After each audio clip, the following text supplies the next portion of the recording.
Hi. Hello. నమస్తే అందరికి. Welcome to my channel. ఇప్పుడు మనం చెప్పుకోబోతున్న స్టోరీ 'శ్రీవల్లి' ఎపిసోడ్ 77. స్టోరీ చదివే ముందు ఛానల్‌ని తప్పకుండా సబ్స్క్రైబ్ చేసుకొని, లైక్ చేయండి. అలాగే షేర్ కూడా చేయండి. ఇంట్లో వాళ్ళు, బయట వాళ్ళందరూ కూడా ఇక పెద్ద కోడలికి పిల్లలు పుట్టరా? పెళ్ళై 5 ఏళ్లవుతుంది. ఇంకా పిల్లలు కలగలేదంటే ఏంటి? ఆవిడకి పిల్లలు కలగకపోతే మీ పెద్దబ్బాయికి వేరే పెళ్లి చేయొచ్చు కదా! ఆవిడ కోసం అలానే చూస్తూ ఉంటే ఎలా? మీ ఇంటికి వారసుడు వద్దా? అది, ఇది అని మాట్లాడుతూ ఉంటే వల్లి మానసికంగా రోజూ చచ్చిపోతూ ఉంటుంది. ధీరజ్‌తో కూడా ఈ మాటలు ఏవీ చెప్పడం లేదు. అతడు మాత్రం ఏం చేస్తాడు? ఆమెకి ప్రెగ్నెన్సీ అవ్వకపోతే? అందుకే ఎవ్వరిని ఏమీ అనడం లేదు. ఆమె రాత ఎలా ఉంటే అలా అవుతుంది అని అందరి మాటలకి తల వంచుతుంది వల్లి. ఆ రోజు ఉదయాన్నే అందరూ టిఫిన్ చేసి ఎవరి పనులకు వాళ్ళు వెళ్ళిపోయారు. భవ్య పిల్లలిద్దరినీ హాల్లో వేసి తన రూమ్‌లో ఫోన్‌లో బిజీగా గడుపుతూ ఉంది రీల్స్ చూస్తూ. పిల్లల్ని పట్టుకోవడం అంటే పాపకి తెగ చెడ్డ చిరాకు. ఇంట్లో ఉన్న వాళ్ళైనా పట్టుకోవాలి, లేకపోతే వల్లి అయినా పట్టుకోవాలి. పైగా పిల్లలకి ఏదైనా తాకితే కూడా మళ్ళీ వల్లి మీదనే పోవాలి. అది కూడా పిల్లలు హాల్‌లో ఉన్నది చూడకుండా వల్లి ధీరజ్ కోసం లంచ్ ప్రిపేర్ చేస్తూ ఉంటుంది. అప్పుడే ఇద్దరు హాల్‌లో ఆడుకుంటూ ఉండగా చిన్న పాప అప్పుడే అడుగులు వేస్తూ ఉంటుంది. తనకి నడక సరిగ్గా రాక వెళ్లి సోఫా తగిలి కింద పడి తలకి చిన్న గాయం అవ్వడంతో చాలా ఏడుస్తుంది. తన ఏడుపు విని ఇంట్లో ఉన్న వాళ్ళందరూ హాల్లోకి పరిగెత్తుకొని వచ్చి పాప దగ్గరికి వచ్చి పాపని ఎత్తుకొని చూస్తూ ఉంటారు అందరూ.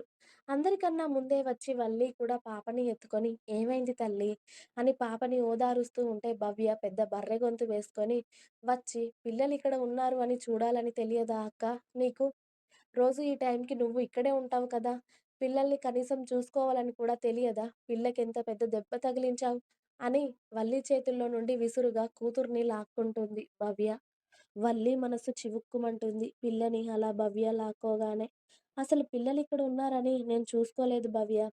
పిల్లలిక్కడ ఉన్నారని నాకు తెలియదు. నేను కిచెన్‌లో ధీరజ్ కోసం వంట చేస్తున్నాను" అని చెప్తుంది వల్లి. పాపం పాపకి దెబ్బ తగిలింది అని కంగారు పడుతూ. "అవునులే అమ్మా! నీకేమైనా పిల్లలున్నారా మిగతా పిల్లల్ని చూసుకోవడానికి? నాకెందుకులే అని అనుకుని ఉంటావు. చూసినా కూడా నీకు కడుపున కూడా ఒక్కరు పుట్టుంటే పిల్లల విలువ తెలిసి ఉండేది నీకు. నీకు పిల్లలు లేకనే కదా మిగతా వాళ్ళ పిల్లలు అంటే ఇంత చులకన అయిపోయింది నీకు" అని ఇంద్రాణి వచ్చి ఒక మాట అననే అంటుంది వల్లిని. "నానమ్మ గారు మాటలు పడుతున్నాను కదా అని అంటే బాగోదు చెప్తున్నాను. పిల్లలు పుట్టకపోతే నాదా తప్పు? అవ్వకపోతుందా? వాళ్ళకు ముందయింది అంతే. నాకు కూడా పిల్లలు పుడతారు. దానికే మీరు నాకు పిల్లలు కాలేదని ఎందుకు ఇన్ని సంవత్సరాల నుండి విసిగిస్తున్నారు" అని అరిచింది. "ఇంకా ఎన్నేళ్ళమ్మా! అందరికన్నా ముందు పెళ్లయింది. మా పెద్ద బాబుని ఏం మాయ చేసి వలలో వేసుకున్నావో కానీ నా మనవడు నిన్ను పెళ్లి చేసుకున్నందుకు ఇంటికి వారసులే లేకుండా పోయారు. నీకన్నా ఇద్దరు ఇద్దరి పిల్లల్ని కన్నారు. నువ్వు మాత్రం అలాగే సోకులు పడుకుంటూ తిరుగుతూ ఉన్నావు. ఇంకా ఎప్పుడమ్మా నువ్వు మా వాడికి వారసులని ఇచ్చేది? నా మనవరాలు చేసుకున్న ఇప్పటికి పండంటి వారసుడిని ఇచ్చేది. ఎందుకు సుభద్ర ఈ అమ్మాయిని తెచ్చి పెళ్లి చేశావు నీ పెద్ద కొడుక్కి? చూసావు కదా నీ అమ్మాయి పిల్లల్ని కనేదానిలాగానే లేదు అని ముందే చెప్పాను నేను. అయినా కూడా ఆ పెద్ద కోడలు అని నెత్తిన పెట్టుకుంటే ఇప్పుడు పిల్లా జల్లా లేకుండా ఎలా తిరుగుతుందో అని ఇంద్రాణి మూతి తిప్పుతుంది. "నేను కావాలని పిల్లల్ని కననట్టు మాట్లాడకండి నానమ్మగారు. నేను కావాలి అని పిల్లల్ని కనడం లేదా? నేను పిల్లల కోసం ఎంత ఎదురు చూస్తున్నానో మీకేం తెలుసు" అని అరిచింది వల్లి చాలా కోపంగా. "అవునవును. పిల్లల కోసం ఆలోచించేదానివే కదా! ఇట్లా చేస్తున్నావు. కనీసం పిల్లని పట్టుకోవడం చేత కాదు గానీ ఎదురు చూస్తుందంట" అని వెటకారంగా అంది ఇంద్రాణి. "నిజంగా అంతగా నేనిష్టం లేనప్పుడు నన్ను ఎవరు చేసుకోమన్నారు పెళ్లి? నేనేమైనా మీ సంబంధం కోసం ఎదురు చూసామా? అలాంటప్పుడు మీ మనవరాలితోనే పెళ్లి చేయాల్సి ఉండాల్సింది మీ మనవడికి" అంది వల్లి. సుభద్ర గారు కూడా వల్లి అన్నీ మాట్లాడుతున్నా వల్లి సైడ్ తీసుకొని ఒక్క మాట కూడా మాట్లాడరు. దాంతో చాలా హర్ట్ అవుతుంది వల్లి. "నువ్వు తప్పుకుంటే ఇప్పటికిప్పుడు నా మనవరాల్ని ఇచ్చి పెళ్లి చేసి సంవత్సరంలో ఈ ఇంటికి వారసుడిని ఇప్పిస్తాను. కానీ దరిద్రంలా నువ్వే ఉన్నావు కదా ఇంట్లో. నువ్వుండగా మాకు వారసులని ఇచ్చే భాగ్యం మా వాడిని చేసుకునే ధైర్యం ఇంకెవ్వరికీ ఇవ్వవు.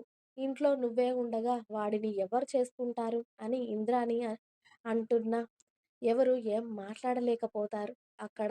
దాంతో వల్లి సరే నేనే అడ్డుగా మీ మన ఉంటే నేనే ఇంట్లో నుండి మీ మనవడిని వదిలేసి వెళ్ళిపోతాను. పిల్లల్ని కనని దాన్ని నేను మీ ఇంట్లో ఎందుకు? వెళ్ళిపోతాను. అప్పుడు మీ మనవడికి మీకు ఇష్టమైన వాళ్ళని తెచ్చి పెళ్లి చేయండి. ఎందరితో కావాలి అంటే అందరితో. నేను మీకు అడ్డుగా ఉన్నాను అని చెప్తే ఎప్పుడో వెళ్ళిపోయేదాన్నే కదా! ఈ మాట చెప్పడం కోసం ఎన్ని రోజులు ఎందుకు ఎదురు చూస్తారు? ఇదే మాట ఎప్పుడో చెప్తే నేనెప్పుడో మా ఇంటికి వెళ్ళిపోయేదాన్ని. అయినా ఇప్పటికి మీ మనసులో మాట బయట పెట్టారు. థాంక్ యూ సో మచ్ అత్తయ్య. మీ మనసులో కూడా ఇదే మాట ఉన్నట్టుంది. అందుకే మీ అమ్మగారు ఇన్ని మాటలంటున్నా, నా వైపు కనీసం ఒక్క మాట కూడా మాట్లాడడం లేదు కదా! Thank you. ఇన్ని సంవత్సరాలు పెద్ద కోడలిగా ఉన్నందుకు నాకు చక్కని బహుమానం ఇచ్చారు మీరు. ఇక ఈ ఇంటితో నాకు రుణం తీరిపోయింది. ఇంకొక్కసారి ఈ ఇంటి మొహం కూడా చూడను. మీ కొడుకుతో నాతో సంబంధం తెంపుకోమని చెప్పండి అని వల్లి కట్టుబట్టలతో ఆ ఇంట్లో నుండి బయట అడుగుపెట్టి పుట్టింటికి వెళ్ళిపోయింది. కనీసం వల్లి వెళ్తూ ఉంటే ఆ ఇంట్లో ఆమెని ఆగమనేవారు కరువయ్యారు. ఒక్కరు కూడా వల్లిని ఆగమని చెప్పనే లేదు. కన్నీళ్లతో అత్తింటి గడప దాటి పుట్టింటి గడప తొక్కింది వల్లి. వల్లి వాళ్ళ అమ్మని చూడగానే కవిత గారిని పట్టుకొని బోరున ఏడుస్తుంది. కవిత గారు కూతురు ఉన్నట్టుండి అలా రావడం, పైగా అంతలా ఏడవడం చూసి వల్లి అత్తారింట్లో ఏదో అయ్యింది అని గ్రహించారు వెంటనే. వల్లి ఏమైంది తల్లి? ఏంట్రా ఒక్కదానివే వచ్చావు? ధీరజ్ రాలేదా? ఏమైంది తల్లి? ఎందుకు ఏడుస్తున్నావు? నిన్నెవరేమైనా అన్నారా? అని అడిగారు కవిత గారు. అయినా కూడా వల్లి ఏం చెప్పకుండా అలానే బాగా ఏడుస్తూ ఉండడం చూస్తూ ఉన్న కవిత గారు కంగారుగా ఫోన్ తీసుకొని ఆఫీస్‌లో ఉన్న అరవింద్ గారికి, అలాగే క్రాంతికి ఫోన్ చేయడంతో, వాళ్ళు వెంటనే ఇంటికి చేరుకున్నారు. వల్లి ఇంటికి వచ్చింది అని చెప్పడంతో, అరవింద్ గారు రావడంతోనే తండ్రిని కూడా హత్తుకొని వల్లి తన దుఃఖం తీరేలా ఏడుస్తుంది. ఇన్ని సంవత్సరాల పడ్డ మాటలు గుర్తుకు వస్తూ ఉంటే, "నేను అక్కడికి వెళ్ళలేను డాడీ. నా వల్ల కాదు. ఇక మాటలు పడలేను నేను ఆ ఇంట్లో. నేను అమెరికా వెళ్ళిపోతాను డాడీ. ప్లీజ్ నన్ను పంపించేయండి. నేనిక్కడ ఉండలేను" అని అరవింద్ గారిని పట్టుకొని ఏడుస్తూ ఉంటుంది వల్లి. కూతురు దేనికో చాలానే గట్టిగా బాధపడింది అని అర్థమైన అరవింద్ గారికి కూతురు ఇష్టమైనది ఏనాడు కాదు అనని ఆయన "సరే తల్లి నువ్వెక్కడ ఉండాలి అంటే అనుకుంటే అక్కడే ఉండు. సరేనా? నువ్వు వెంటనే అమెరికా వెళ్ళి ఏర్పాట్లు నేను చేస్తాను. కానీ ధీరజ్‌తో ఒకసారి మాట్లాడరా? ధీరజ్‌తో మాట్లాడకుండా వెళ్తే ఎలా ఉంటుంది చెప్పు" అని అన్నారు అరవింద్ గారు. నాకెవరితో మాట్లాడాలి అని లేదు డాడీ. మీరు పంపించకపోతే చెప్పండి. నేను ఒక్కదాన్నే వెళ్ళిపోతాను అని వాళ్ళ డాడీ దగ్గర కూడా వల్లి కోపంగా అనడంతో ఇక అరవింద్ గారు కూడా ఏమీ చేయలేదు. ఈవినింగ్ ఫ్లైట్‌కి వల్లిని అమెరికా పంపించేస్తారు. అలా అత్తింటిని, పుట్టింటిని వదిలి వేరే దేశాలకు పయనమయ్యింది వల్లి. ధీరజ్‌ని కూడా వదిలేసి అతడి మీద ఉన్నంత ప్రేమని ఆమెలోనే దాచేసుకుంటూ.